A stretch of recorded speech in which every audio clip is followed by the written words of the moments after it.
Hello and welcome to the Be Heard, Be Brave, Be Free channel, where the focus is on self-development and creating an empowering, encouraging and supportive tribe where we're sharing through the life experience. And this is the Friday instalment, which is all about storytelling. For those of you that have not visited the channel before, my name is Tanya. I'm 52 years old and I live on the east coast of Scotland. And the topic today is what makes your heart sing?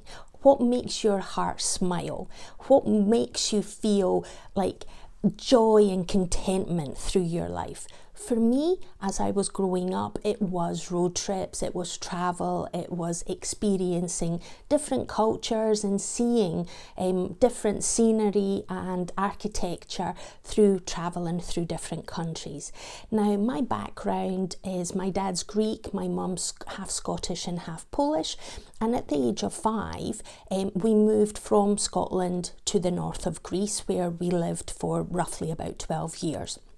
And as part of that initial move from Scotland to the north of Greece, we did my first big road trip. We took the car, packed up, my dad, mum and my younger sister, and then we met my uncle, my dad's younger brother, in Germany, so they could actually start sharing the driving because my mum didn't drive at that time. And that was my first experience of a long trip, and I thoroughly enjoyed it. At 5, I was entertained enough playing I Spy with my little eye, all the various things that we were seeing as we were progressing through Europe. But I started getting that kind of fascination. Then at the age of 6, when I was actually living in, having moved from the village to the bigger city in Thessaloniki, travelling from the city to the village, I started developing motion sickness because the roads were windy and the speed that we were actually travelling made me feel unwell. But my focus and attention was externally. As long as I wasn't I was sitting behind the driver and I wasn't looking inwards, I was looking out, so I could actually focus on something else. Usually had a window a wee bit open to sort of give me some kind of fresh air. And if I started feeling really unwell, then I would naturally ask my dad to slow down. But I really enjoyed the experience of travelling. And at the age of 13, when we visited Scotland again, because I had a previous experience on one of our trips over to Scotland where we had to take multiple flights because there was an airline strike with Olympic Airlines at the time, and it meant that we ended up, rather than just having 2 flights, we ended up having to do, I think it was 4 flights that day. And I just felt really, really unwell because there was a lot of turbulence, there was too many takeoffs and landings, and those are particularly where I felt really unwell. So at the age of 13, I was like, I am not visiting Scotland if it means having to get flights. I really want to do a bus trip. And my mum eventually was persuaded and we went over to Scotland going through a 3-day bus trip. And then we repeated that journey again when I was 15. And being able to, even though you're sitting on a bus for long hours, back then at the age of 13 and 15, shorter legs, and I really enjoyed it. My mum probably found it extremely uncomfortable, but she endured it because clearly she wanted to have both our daughters with her while she was visiting her parents and family in Scotland.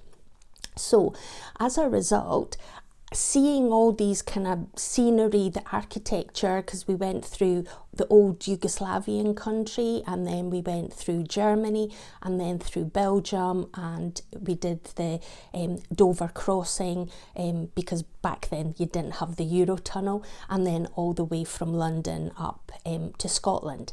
And I really, really enjoyed it. And because of my fascination with European countries, geography, capital cities, learning about religions and cultures, it just really fascinated me, and it was a big interest.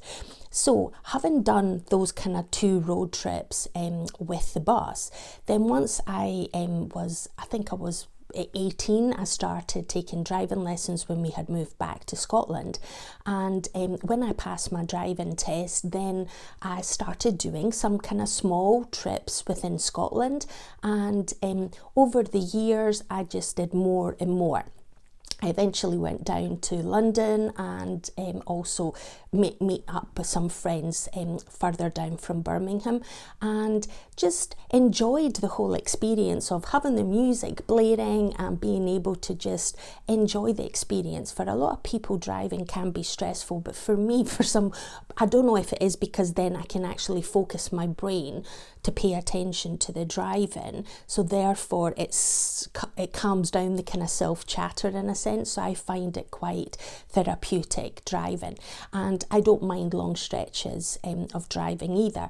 So in my 30s, I decided I was going to do a couple of road trips so I could actually visit a number of the capital cities plus more countries within Europe. And the first road trip that I did was from Scotland all the way to the north of Greece, with the intention being that I would visit as many Eastern European capitals on the way over to Greece, and then on the way back I would actually do some more kind of countries. So on the way over, I drove all the way through the Eurotunnel to Germany. I met my dad in Stuttgart. He flew over, and then he was there as a companion, and we sort of split some of the driving, so we could actually go into Vienna, into Austria, and then into Hungary and Budapest, and then eventually into Romania and Bucharest, and through Bulgaria into the north of Greece, where I spent a few days. Now, the interesting part of that part of the road trip was that back then there wasn't Google search, it was the AA autorouter, and I had everything printed off, and I hadn't done enough research to know that when you got to Romania, they only had a tarmacked portion of their kind of motorway, and it was only 100 miles, but it was several more miles to actually get to Bucharest. And as a result, the actual journey took way longer than what the autoroute was sort of like indicating. And we were due to arrive at the hotel at 4 o'clock in the afternoon, and we didn't arrive until like 5 o'clock in the morning because the road conditions weren't fantastic, and we were stuck behind a lot of kind of big articulated lorries, which just slowed the whole kind of driving process. So that was a major kind of learning experience for me, that you need to do a lot more kind of rigorous research. And nowadays that you've got like Google Maps and you've got sat-nav navigation within the cars, it's a totally different experience. But that was all part of the fun and the adventure for me, because even though you had the map and you were following the directions, you ended up getting lost. And for me, getting lost and seeing side streets and areas of a city that you might have never sort of like come across, so you're almost like going off the beaten track in a sense. To me, that just added a bit of excitement, a bit of fun, and my curiosity was just like I was living my dream in a sense.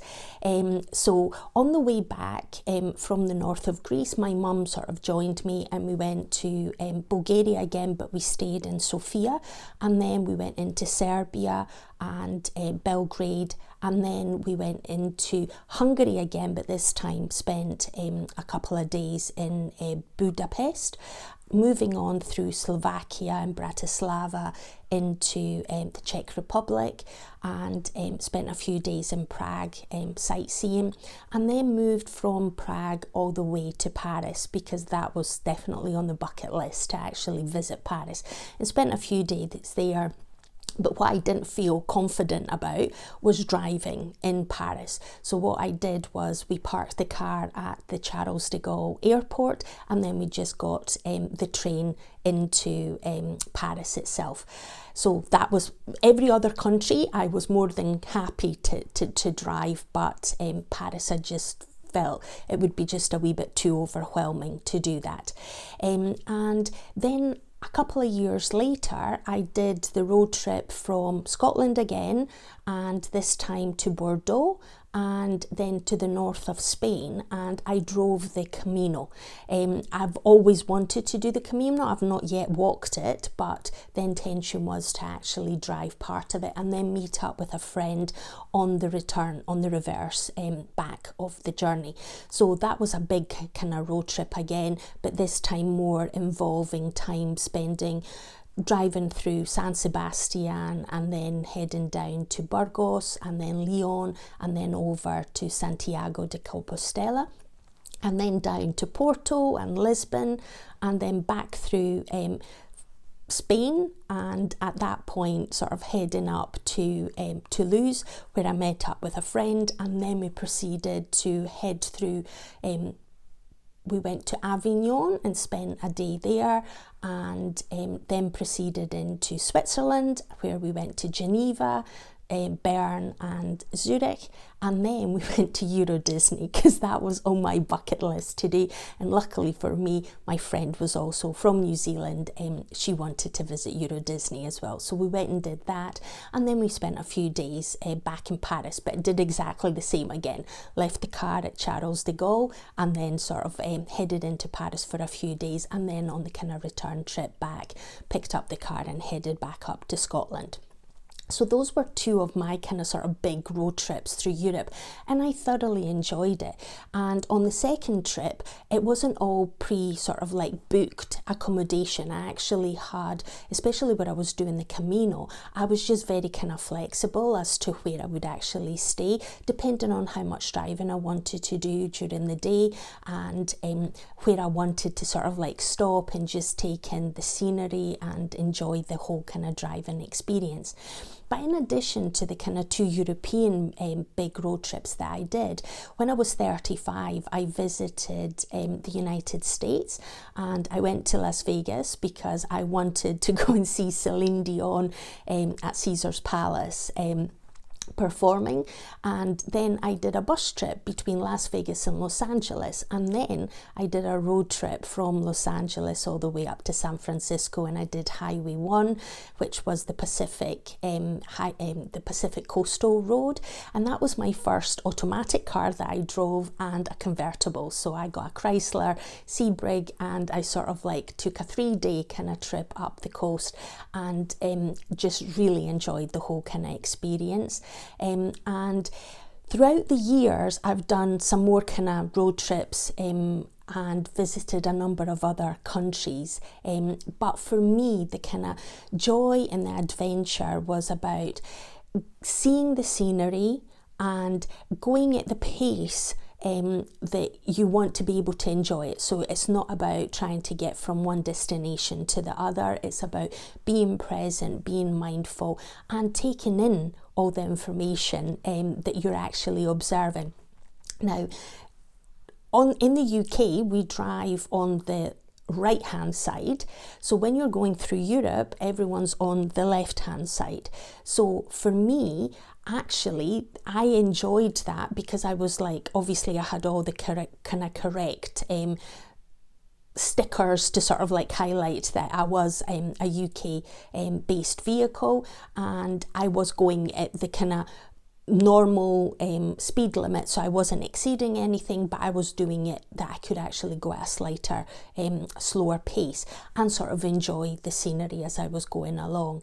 And that is where, for me, the joy and the adventure of being mindful, being present, taking in the scenery, seeing the different architectures in the various cities.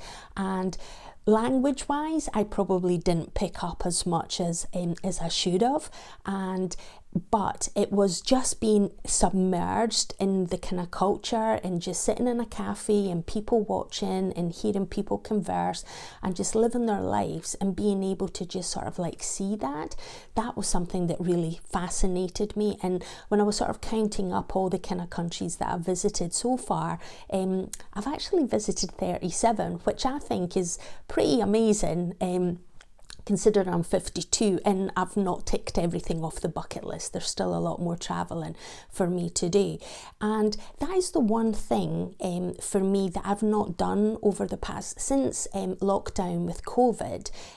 My kind of car situation has sort of shifted, and I no longer own a car, and I don't do as often any kind of road trips, and that is something that I know I do miss, and it is something that's on my bucket list to actually do over the next kind of few years, to start introducing a few more road trips and little mini adventures. I'd really love to visit the north of Scotland, but in a lot more detail, in terms of spending a bit more time in the locations rather than it just being a visit and you're just staying overnight and then moving on. Spend a little bit more time because we've got some amazing scenery for those of you that have actually visited, or you may actually aspire to visit Scotland one day. So for me, what made my heart sing and smile was traveling, driving, seeing and experiencing different countries, and the road trips was a big part of it. I have done a lot of other traveling where it's not involved driving, that I've actually arrived in a destination and then either used their train systems or buses. When I sort of visited New Zealand in 2011, I did, within that 9 weeks, I did a lot of bus traveling, and also the railways as well, from Auckland all the way down to Wellington, and that was absolutely superb and breathtaking views and scenery that you wouldn't have got to experience if I had sort of driven or if I had flown down. So I thoroughly enjoy the whole experience of driving and seeing new locations. So if you feel that you want to share, do you love driving as much as I do? And is there any road trips that you've undertaken or any destinations that you've been to that make your heart smile? And if not, and travel isn't your jam, is there something else that makes your heart smile? If you want to share, please feel free to do so. Okay, I'm going to bring it to a close. So thank you very much for watching, and go out and seize the day. Have the most amazing day. And remember, there's always choices in life, so choose wisely. I'll see you on the next one. Bye.